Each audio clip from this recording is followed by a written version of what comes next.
বিশ্বনবী কৌশল অবলম্বন করলেন। আজকে যেরকম মাহফিল ভরপুর হয়ে গেছে, ঠিক এমনটা করে বিশ্বনবী আলোচনা করছেন। আহারে, যেই নবীর দিকে তাকালে মানুষ অন্য দিকে আর তাকাতে পারতো না, কারণ আল্লাহ তাআলা তার চেহারাকে এমন সুন্দর দান করেছিলেন। আম্মা জান আয়েশা সিদ্দিকা রাদিয়াল্লাহু তাআলা আনহা বর্ণনা করেন, وقطعنا أيديهن وقلنا حاش لله ما هذا بشرا إن هذا إلا ملك كريم। সূরা ইউসুফের ভিতরে এসেছে, জুলাইখা যখন নবী ইউসুফের জন্য আকৃষ্ট হয়ে গেল, পাগল পারা হয়ে গেল, এলাকাবাসী কিছু মহিলা ভর্ৎসনা দিতে শুরু করলো যে তোর স্বামী গোলাম ক্রয় করে নিয়েছে, সেই গোলামের জন্য তুই এত পাগল পারা হয়ে গেলি, তোর যৌবন জীবন সব কিছুই জানে তাকে দিতে চাস, এটা কেমনটা করে হলো? আমার ভাইয়ারা, জুলাইখা তখন প্ল্যান করল, যেই মহিলাগুলো আমাকে ভর্ৎসনা দেয় ওই মহিলাদেরকে দাওয়াত দিয়ে নিয়ে বাড়িতে এসে ইউসুফকে বললেন, ইউসুফ রে, তোমাকে একটু পেঘাম করতে হবে, তোমাকে আমি সুন্দর জামা কাপড় পরিয়ে দেব। শুধু যে মহিলাদেরকে দাওয়াত দিয়েছি এই মহিলাদের সম্মুখে তুমি একবার বসে একবার দাঁড়ায়া একটু হাঁটা চলা করে ওই রুম থেকে আবার ফেরত আসবে, তাতেই কারিশমা দেখা যাবে। কোন আল্লাহু আকবার। আর একটু জোরে বলেন আল্লাহু আকবার। ঠিক একই কায়দায় ওই জামানায় মেহমানকে দাওয়াত দিলে ওই তাফসীরের ভিতরে সে সিস্টেম হলো, আমাদের বাড়িতে মেহমান এলে আমরা বিভিন্ন ফলমূল নিয়ে এসে ওগুলো সুন্দর করে কেটে কেটে ওর বাকলটা ফেলে দিয়ে তার সম্মুখে দেই। কিন্তু ওই জমানার স্ট্যান্ডার্ড সিস্টেম হলো ফল আমানটা রেখে একটা চাকু দিতে হবে, সে নিজে কেটে খাবে, ওইটা হলো স্ট্যান্ডার্ড। কথা কেন কেন? তাহলে নিজে কেটে খেতে হবে, ওইটা হলো স্ট্যান্ডার্ড। তো তিনি ফল দিলেন, বিশেষ করে লেবুর কথা বলা হয়েছে। তিনি ফল দিলেন আর বললেন, আমি ইউসুফকে তোমাদের সম্মুখে নিয়ে আসব, তিনি যখন রুমে ঢুকবে ওর দিকে তাকায় তাকায় তোমরা ফল কেটে খাবে। তো ঠিক আছে, এটা কি আর স্বাভাবিক ব্যাপার? আমরা মহিলা মানুষ সবসময় কাজেই নিয়োজিত, আমরা বিভিন্ন সবজি কাটি, তারপরে কাটাছিড়া করা, আমাদের এটা আল্লাহ তাআলা এই দায়িত্বই যেন আমাকে দিয়েছেন, আমাদেরকে দিয়েছেন, যেন আমরা স্বামীর সংসারে স্বামীকে হেল্প করি, সাহায্য করি, রান্না বান্না করে। কথা বলো ঠিক না?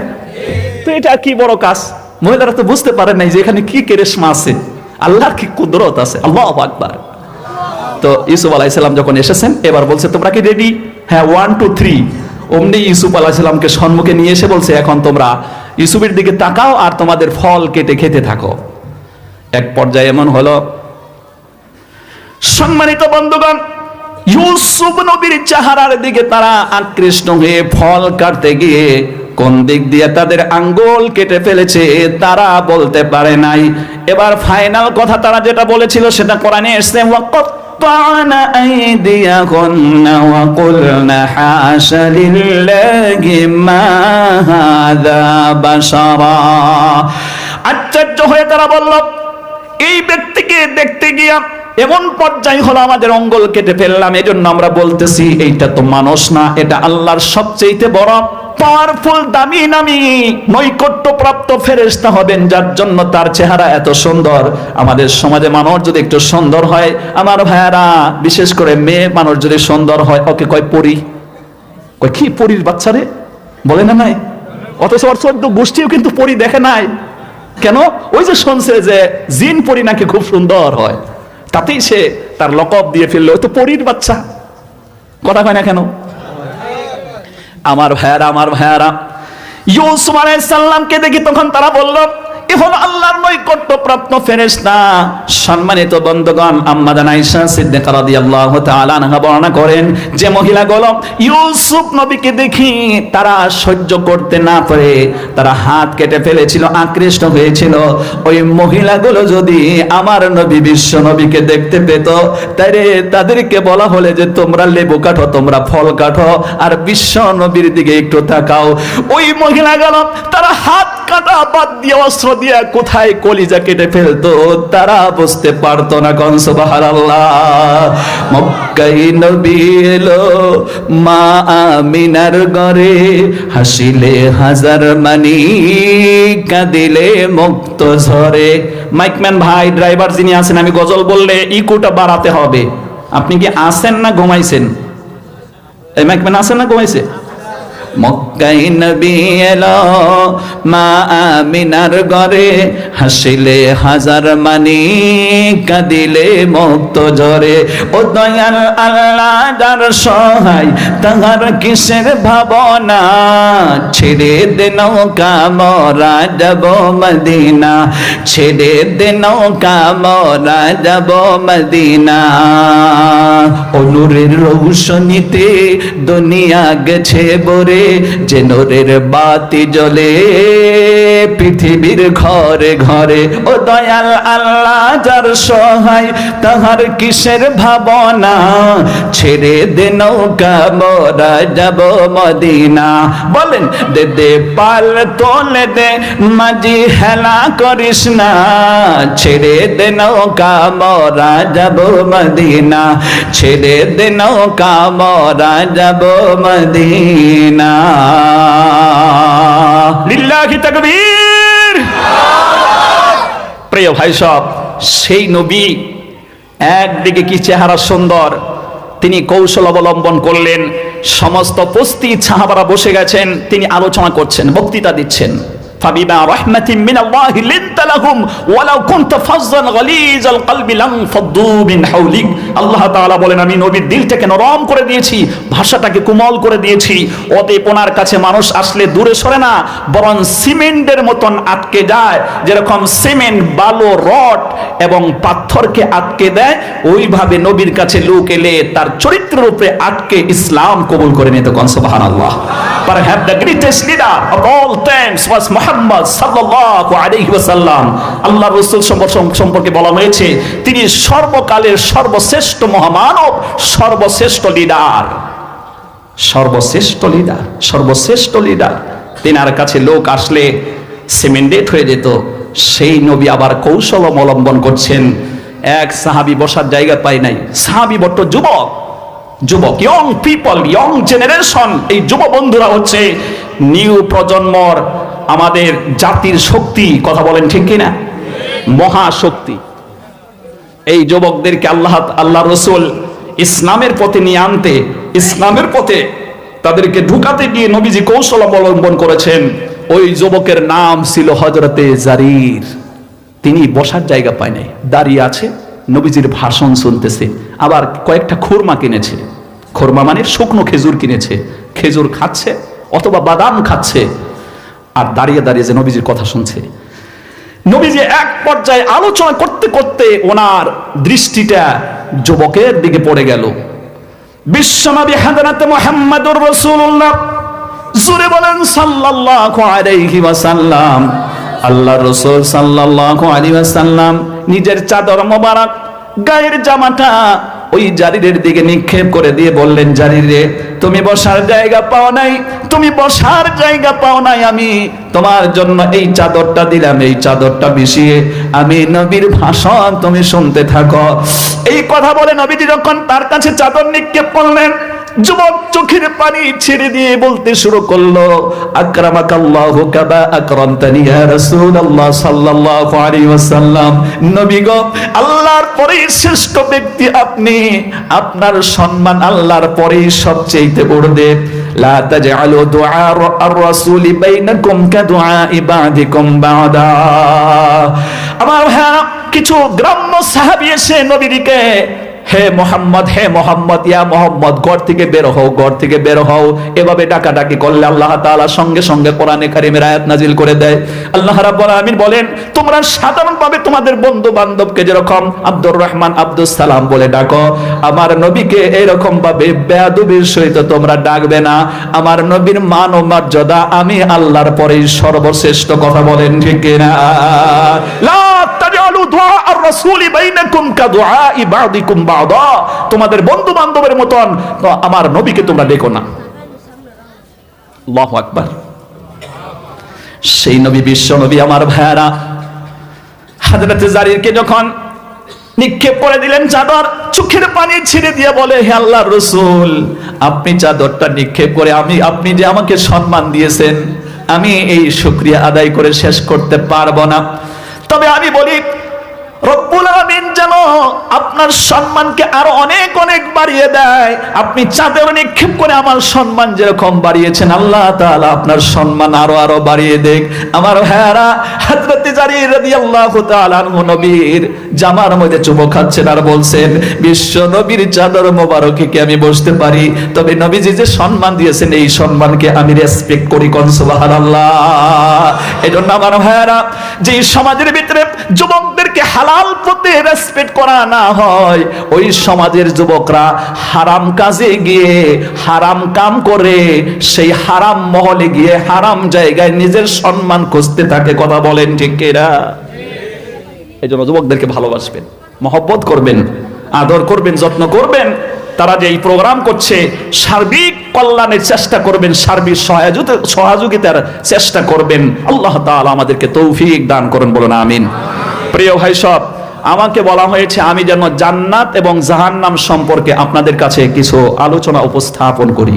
আমাকে বিশেষ করে কমিটির পক্ষ থেকে এই কথাটাই আমাকে বলে দেওয়া হয়েছে যে আমি এই সাবজেক্টে কথা বলি। তবে তার পাশাপাশি আরো কিছু কথা আমাকে বলতে হবে। জান্নাত জাহান্নামের আলোচনা অবশ্যই আমরা করার চেষ্টা করব। তার আগে, এটা হলো তাফসির মাহফিল। সাধারণত আমরা দেখি বিরাট ধর্মীয় সভা, লেখে না নাই? লেখে না নাই? বলে বিরাট ধর্মীয় সভা, এখানে বক্তব্য দিতে আসবেন সুদূর কলকাতার থেকে হাফিজ, মাওলানা, মুফতি, মুহাদ্দিস, তাখাসসুস বিল হাদিস, এমসিসি, এমডিডি। লাস্টে যখন বক্তব্য দিতে আসে, তখন তার আগাগোড়ায় না কোরআনের একটা আয়াত আছে, না হাদিসের একটা ব্যাখ্যা আছে। তার ডিগ্রি যতটা লিখেছে, মনে হয় যেন ও ডিগ্রি হাসিল করতে ওর 70 বছর লেগে যাবে, অথচ বয়স হচ্ছে 30, ডিগ্রি লিখেছে 35,000। কথা কয় না কেন? ডিগ্রি লিখেছে 35,000।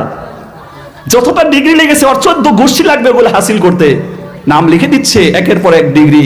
যখন কোরআন হাদিসের তাকে বক্তব্য দিতে বলা হয়, তার পুরো 1 ঘন্টা বক্তব্যের ভিতরে 2টা বা 3টা আয়াতের তাফসির নাই, ব্যাখ্যা নাই, শানে নুজুল নাই।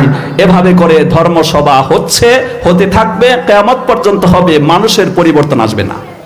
কারণ ওই সভা দেওয়া হয়েছিল কোরআন সুন্নাহর ব্যাখ্যা দেওয়ার জন্য, তো কোরআন হাদিসের ব্যাখ্যাই তো ওর ভিতরে নাই, আছে বিভিন্ন কিচ্ছা ও কাহিনী, হাসি এবং তামসা।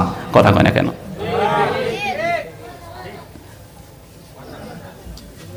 তো এই জন্য আমরা একটু চেষ্টা করছি এটাকে একটু সেন্স করে দেওয়ার জন্য, এই নামটা একটু সেন্স করে দেওয়ার চেষ্টা করছি। আপনাকে বিরক্ত অনুভব করছেন? কিছু কিছু হক কথা আছে, বললে আল হাক্কু মুররুন, হক কথাটা লাগে তিতা। এতে করে যদি আপনি রাগ করে চলে যান, আমার কিন্তু আলোচনা আমি এখনো শুরুই করিনি। এত সময় যা বললাম এগুলো আপনাদের পরিস্থিতি পর্যালোচনা করে কিছু কথা বলতেছি। কারণ কোরআন যখন আপনি স্টাডি করবেন, আপনি পড়বেন 15 নম্বর পারা সূরা বনী ইসরাঈল 111টা আয়াতের 82 নম্বর আয়াত। কত নম্বর আয়াত? 82 নম্বর আয়াত। ওয়া নুনাজ্জিলু মিনাল কোরআনি মা হুয়া শিফাউ ওয়া রাহমাতুল লিল মুমিনিন। আল্লাহ তাআলা বলেন, এই কোরআনকে অবতীর্ণ করা হয়েছে মুমিনের রোগের শেফা হিসেবে। তো আমাদের রোগের ভিতরে কিছু, আমাদের সামাজিকভাবে আমাদের কিছু রোগ আছে, এই বেদি দেখে দেখে আমি কথাগুলো বলার চেষ্টা করছি। আমাকে তো বলা হয়েছে সাবজেক্ট জান্নাত এবং জাহান্নামের আলোচনা করা। তো আমি প্রথমে রোগ দেখেছি এবং তার সেই রোগের থেকে আমরা কেমনে করে বেঁচে যেতে পারি, আমাদের রোগটা যেন সারে, সেই হিসেবে কোরআন সুন্নাহ থেকে আমি কিছু ঔষধ পেশ করতেছি। কথা কয় না কেন?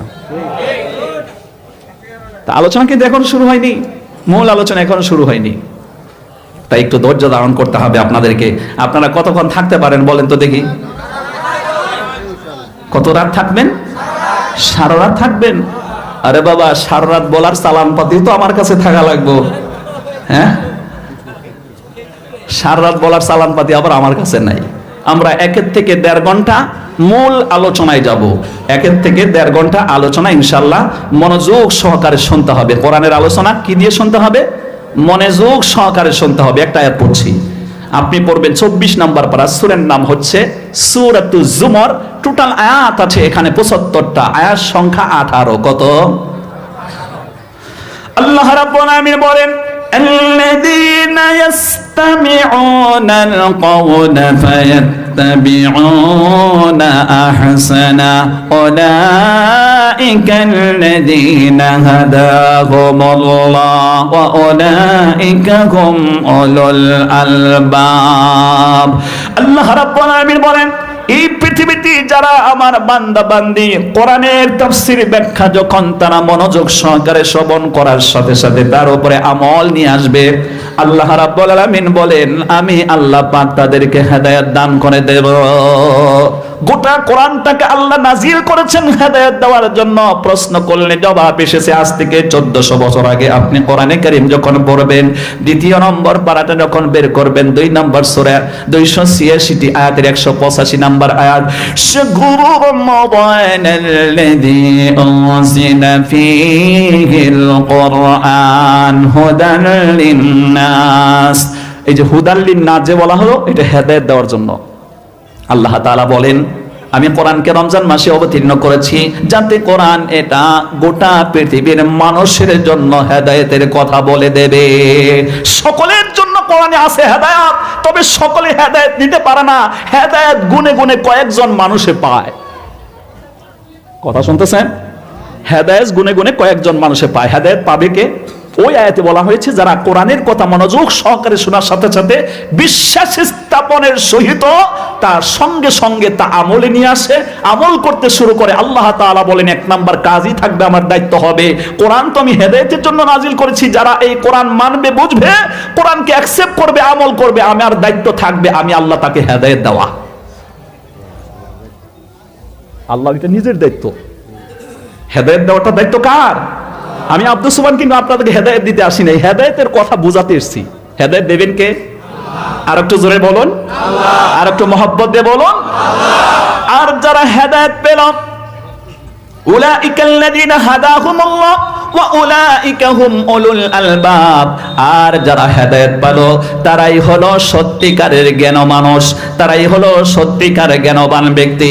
কোরআনে হাকিম আপনি স্টাডি করলে পড়বেন, আল্লাহ রাব্বুল আলামিন বলেন ওয়া আম্মা মান উতিয়া কিতাবাহু বিশিমালিহি ফায়াকুলু ইয়া লাইতানি লাম উতা কিতাবিয়া ওয়া লাম আদরি মা হিসাবিয়া ইয়া লাইতাহা কানাতিল কাদিয়া মা আগনা আন্নি মালিয়া হালাকা আন্নি সুলতানিয়া।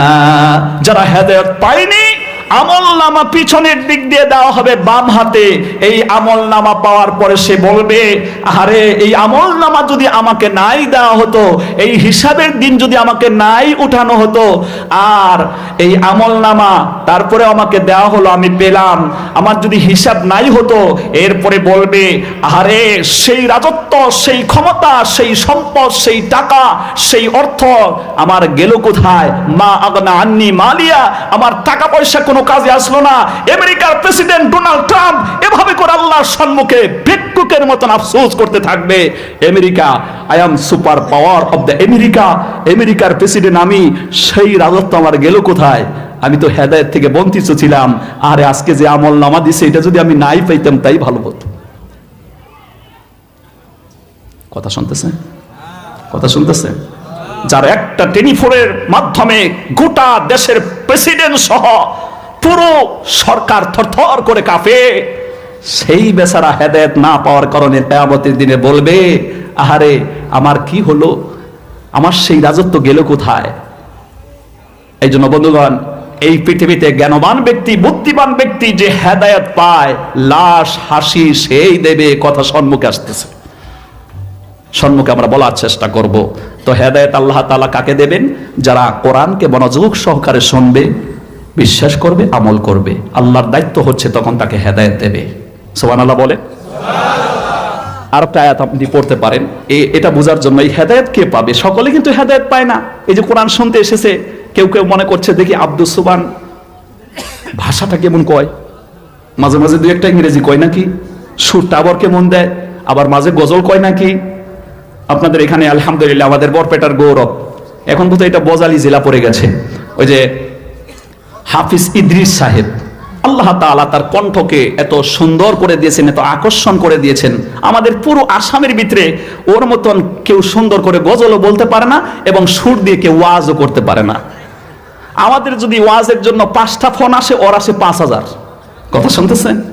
আমরা দোয়া করি আল্লাহ তাআলা তাকে দীর্ঘ নেক হায়াত দান করুন, বলুন আমিন। দ্বীনের ব্যাপারে আল্লাহ কবুল করুন। আজকে আমি আমার ডিস্ট্রিক্টে হয়তো আমার ঘরের পাশে ওয়াজ করতেছি, আর আমার ইদ্রিস ভাই চলে গেছে কুচবিহার। আল্লাহ তাআলা তাকে কবুল করেছে। তো এরকম মানুষের কিছু চিন্তা আছে, দেখি আব্দুস সুবহান ওই ইদ্রিসকে ছাড়াইয়া যেতে পারে নাকি গজল কইয়া। এই চিন্তা চেতনা যে নিয়ে আসছেন, তার কপালে হেদায়েত জুটবে না। কথা কয় না কেন? তার কপালে হেদায়েত জুটবে না। হেদায়েত কার কপালে জুটবে শুনুন।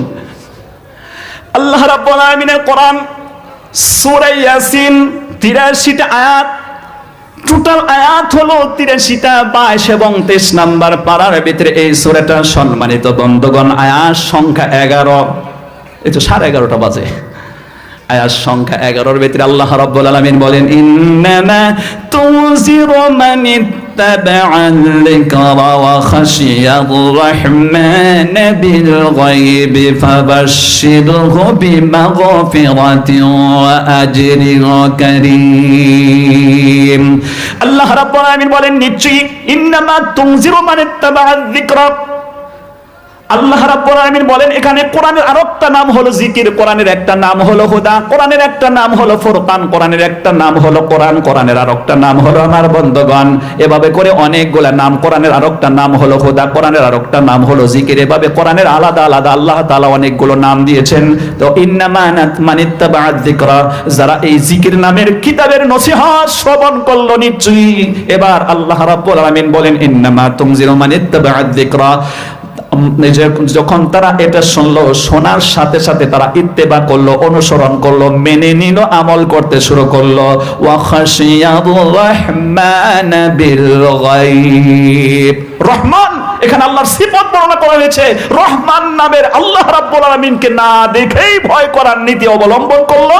ফাবাশশিরহু বিমাগফিরাতি ওয়া আজরিন কারীম। আল্লাহর এবার দায়িত্ব হচ্ছে ওর পিছনের গুনাহ maaf করবে, আর আল্লাহ তাআলা হেদায়েত দান করে কিয়ামতে আজরে আজিম, মহা পুরস্কার আল্লাহ তাআলা তাকে দান করবে।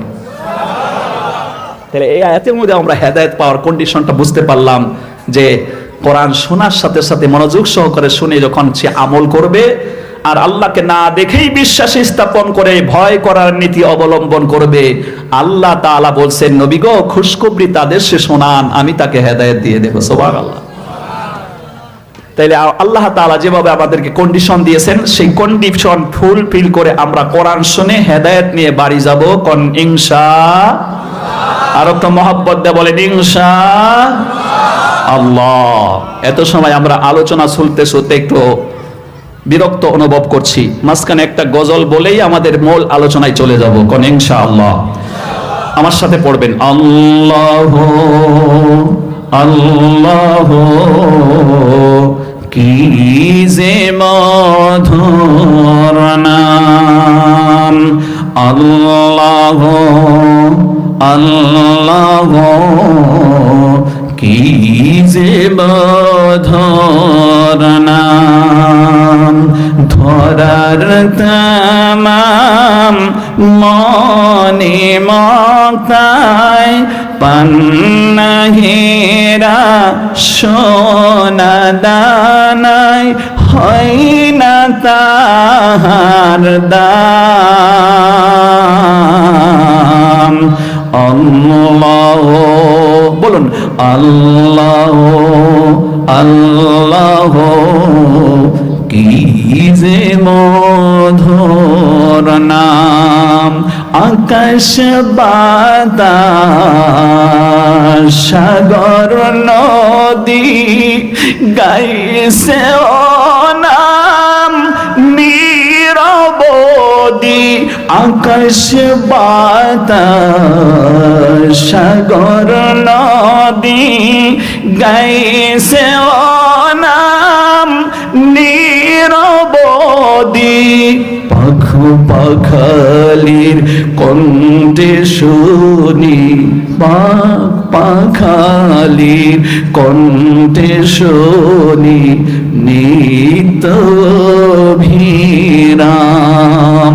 আল্লাহ আল্লাহ কি যে মধুর নাম, ডাকলে ও নাম সোহাগ ভরে, নিত জোয়ার প্রেম সাগরে, ডাকলে ও নাম সোহাগ ভরে, নিত জোয়ার প্রেম সাগরে, রাখলে ও নাম মনের কাবায়, রাখলে ও নাম মনের কাবায়, নাসে রক্ত ঘাম।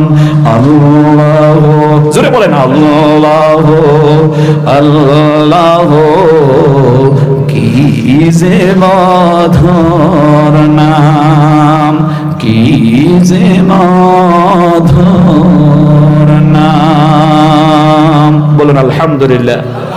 প্রথমে আমরা আলোচনা করব এই মাহফিলটার নাম রাখা হয়েছে তাফসীর মাহফিল। কোরআন শরীফে এই শব্দটা আছে কোথায়? কোরআনে হাকিম যখন আপনি বের করবেন, আপনি পড়বেন 19 নম্বর পারা 2 নম্বর পৃষ্ঠা যখন আপনি বের করবেন, সূরাটার নাম হচ্ছে সূরা ফুরকান। 77টা আয়াতের আয়াত সংখ্যা হতেছে 33। আল্লাহ রাব্বুল আলামিন বলেন, ওয়ালা ইয়াতুনাকা বিমাসালিন ইল্লা জিনাকা বিল হাক্কি ওয়া আহসানা তাফসীরা। তাফসীর শব্দ আছে না লাস্টে? আল্লাহ রাব্বুল আলামিন বলেন, নবী গো, এই পৃথিবীতে আমার বান্দা বান্দি তার লাইফ কিভাবে পরিচালনা করবে, অর্থনীতি, সমাজনীতি, রাজনীতি এবং তার পরিবার নীতি, রাষ্ট্রনীতি এবং তার সাথে সাথে ইবাদত নীতি কোন কায়দায় চলবে, স্বভাব চরিত্রের নীতি কোন কায়দায় চলবে, এই সব কিছুর ব্যাখ্যা বিশ্লেষণ আমি আহকাম হুকুম কোরআনে কারীমের ভিতরে ডিটেইলস বর্ণনা করেছি। নবী গো, আমার বান্দা বান্দি যখন আপনার কাছে চলে আসবে, এই কোরআনটা বের করে সেই মাসনা মাসাইল আপনি ব্যাখ্যা করে তাফসীর করে আমার বান্দা বান্দিকে আপনি বুঝিয়ে দেবেন। কোন সুবহানাল্লাহ, লিল্লাহি তাকবীর। এই জন্য এই প্রোগ্রামের নামই হয়েছে তাফসীর মাহফিল। আমার একবারে প্রথম শুরুর দিকে আপনাদের মসজিদের সম্ভবত ইমাম সাহেব আব্দুল করিম সাহেব না ওনার নাম, উনি এই বিবি তালাক সম্পর্কে কিছু বর্ণনা দিয়েছিলেন, কিছু মাসআলা বর্ণনা করেছেন, একটা আয়াতও তিনি নিয়ে এসেছিলেন। মনে আছে তো আপনাদের? নাকি খালি ওয়াজ শুনতেছেন? কালকে যদি সকাল হয় তখন বলবে যে না, যুবকদের ওয়াজ তো ভালোই হলো, আলোচনা 2 জন বক্তাই আলহামদুলিল্লাহ খুব সুন্দর ছিল, দক্ষতার সহিত আলোচনা করলেন, আমাদের ইমাম সাহেব খুব সুন্দর করে আলোচনা করলেন। ভাই, তো এরকম শুনতে পেলাম, আওয়াজ উঠছে যে আলোচনা খুব বড্ড ভালো হয়েছে।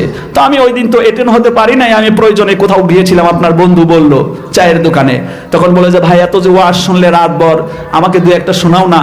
তখন আপনি বলতেছেন যেন কয় হুজুর ভাই আমি এমন শুনছি সারা রাত্রে, সকালবেলা একটাও মনে নাই, সকালবেলা একটাও মনে নাই।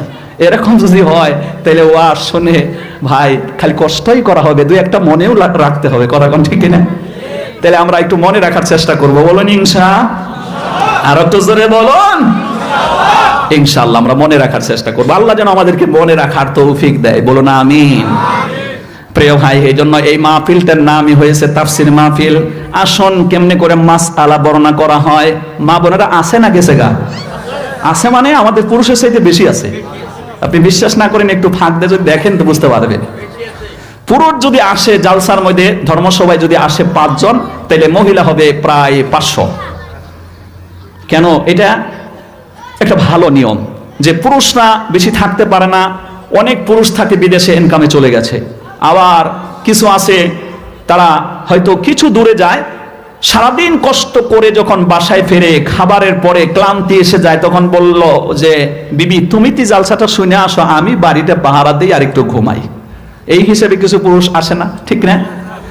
আবার কিছু পুরুষ আছে ও আসলেই ওয়াজ শুনবে না, কারণ ওর আর ভালো লাগে না। আবার গান যদি শুনে একবার ছাগলের খুঁটা দুইটা দিছে ভিতর দিয়ে, ছাগলের ওটার নাম জানি কি কয়, দুই খুঁটা দেয় না এরকম কানের ভিতর দেয়, কি নাম কয় ওটা রে, হেডফোন, আইফোন। ওই ছাগলের খুঁটা একবারে কলিজা মাইটা পর্যন্ত যেন শুনে, কথা কয় না কেন? আছে না নাই? আছে মানে দেখেন এই যে আমাদের পকেটেও আছে ছাগলের খুঁটা, পকেট চেক করলেই পাওয়া যাবে। গান যখন শুনে একবার ছাগলের খুঁটা দিয়ে শুনে। আল্লাহ তাআলা আমাদেরকে এর থেকে বেঁচে থেকে একেবারে মনোমুগ্ধকর আল্লাহ তাআলার কোরআন শুনে আমাদেরকে হেদায়েত নিয়ে ইহকালে এবং পরকাল কল্যাণময় করার তৌফিক দান করেন, বলুন আমিন। তো মহিলার সংখ্যা যেহেতু বেশি এসেছে, তাহলে মহিলাদেরকে একটু ওয়াজ শোনানো লাগবে না গো? কথা বলেন, মহিলাদেরকে ওয়াজ শোনানো লাগবে, মানে এটা খুবই গুরুত্বপূর্ণ বিষয়। তা হচ্ছে এমন, নবীজি হাদিসের ভিতরে কথা বলেছেন যে আদ-দুনিয়া কুল্লুহা মাতাউন ওয়া খায়রু মাতা'id দুনিয়া আল মারআতুস সালিহা আল ইমরাআতুস সালিহা। নবীজি বলেন এই পৃথিবীতে সব কিছুই সম্পদ, তবে শ্রেষ্ঠ সম্পদ হচ্ছে একজন নেককারিনী মহিলা। যদি মহিলার মতন হয়, ওর চাইতে দামি সম্পদ পৃথিবীতে আর কিছুই নাই।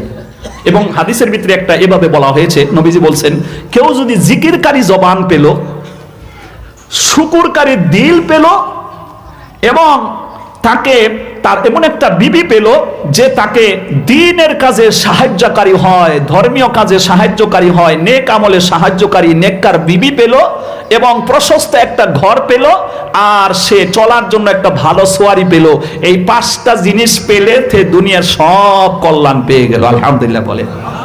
এখানে কিন্তু আছে যে নেককার বিবি যা আপনাকে ধর্মীয় কাজে আপনাকে সাহায্য করে, এই বিবি শ্রেষ্ঠ বলা হয়েছে। আবার এইটা কিছু উল্টান, আমার ভাষা বুঝেন তো আপনারা? এটা বরপেটা ডিস্ট্রিক্ট পড়ে না গজালি পড়ে? বরপেটা ডিস্ট্রিক্ট আছে, না বোঝার তো কথা নাই। আমার ভাষা আর আপনাদের ভাষা সেম টু সেম, তাইলে একটু মন দিয়ে শোনার চেষ্টা করবেন, একটু মাইন্ড করে শোনার চেষ্টা করবেন। প্রিয় ভাই সব, তো বলছিলাম এটাকে আপনি যদি একটু উল্টিয়ে দেন, আল্লাহ তাআলা রাসূল বললেন শ্রেষ্ঠ সম্পদ হচ্ছে একজন নেককারিনী মহিলা। এটাকে যদি আপনি উল্টিয়ে দেন, তাহলে সবচেয়ে নিকৃষ্ট আবার মহিলাই